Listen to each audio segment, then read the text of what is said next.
médiatique. Donc, la petite histoire, parce que bon, je vais pas vous cacher les choses comme ça. Au niveau communication, on ne pourra pas dire qu'Éric ne dit pas ce qui se passe. Donc, moi, quand j'ai été nommé sélectionneur, dans ma liste, comme je vous dis, j'ai étudié l'équipe. Problème offensif, on ne marquait pas beaucoup de buts.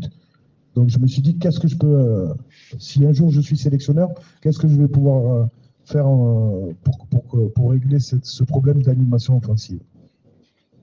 Donc, je regarde les joueurs sélectionnés et tout de suite, je pense Marega, je pense Playa, je pense Dembélé, je pense le jeune Moussa Sylla qui est à Utrecht, je pense le jeune Fofana qui est en Suisse, qui a été formé à Lyon, qui est prêté par Lyon. Et je pense des joueurs. D'accord ? Donc moi, tout de suite, dès que je suis nommé, j'essaie de me mettre en contact avec eux. Donc dans un premier temps, comme je n'ai pas leur numéro et qu'ils ne me connaissent pas, je me mets en relation avec leurs agents. Donc j'ai été en contact très très vite avec l'agent d'Alassane Plea. Donc avant de venir à Bamako pour mon premier regroupement.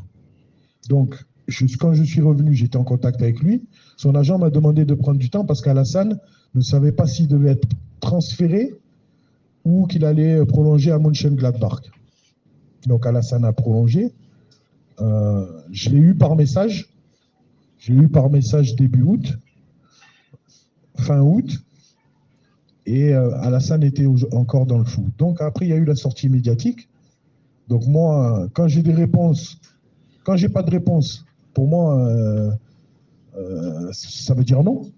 Donc Alassane, quand j'ai vu la sortie médiatique d'Alassane, le lendemain, tout de suite, j'ai appelé Alassane. Je lui ai envoyé un message en lui disant quand est-ce que je pouvais l'appeler. Je l'ai appelé. On a discuté. Alassane n'a pas fermé la porte. Et je peux vous dire qu'elle est grande ouverte. Comme moi, malgré la sortie, je ne ferme pas la porte. Moi, j'ai besoin de quelqu'un, j'ai besoin de joueurs qui peuvent nous faire avoir des résultats. Voilà. Donc après, j'aurai le temps de discuter avec Alassane. On aura tous le temps de discuter. Et vous verrez qu'il reviendra sur ces propos qui ont peut-être choqué des personnes.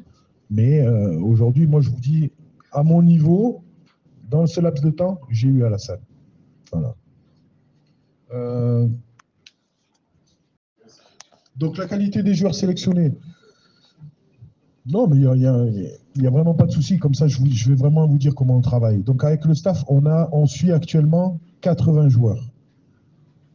80 joueurs. Donc, ça veut dire que par semaine, on regarde 80 matchs. Donc, il y a le staff technique qui a un certain nombre de joueurs à regarder et donc à suivre et de matchs. Derrière, on a créé un gros fichier sur Internet, une base de données où tout leur temps de jeu, leurs buts marqués, leurs passes, leurs cartons sont répertoriés.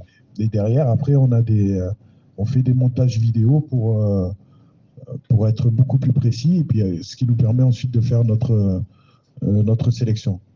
Donc, voilà un petit peu comment on travaille et on essaie d'une part de mettre les joueurs en forme et de deux, ce qui est très important, les joueurs qui vont rentrer dans le projet de jeu. Au premier regroupement, il y avait des joueurs qui n'étaient pas en forme, qui n'avaient pas beaucoup joué, mais moi je sais pourquoi je les ai fait venir, pour qu'ils rentrent dans le projet de jeu, et d'autant plus que c'est des projets auxquels ils sont habitués à jouer dans leur club, et moi je gagne du temps. Voilà, tout simplement. Je suis un peu long, mais...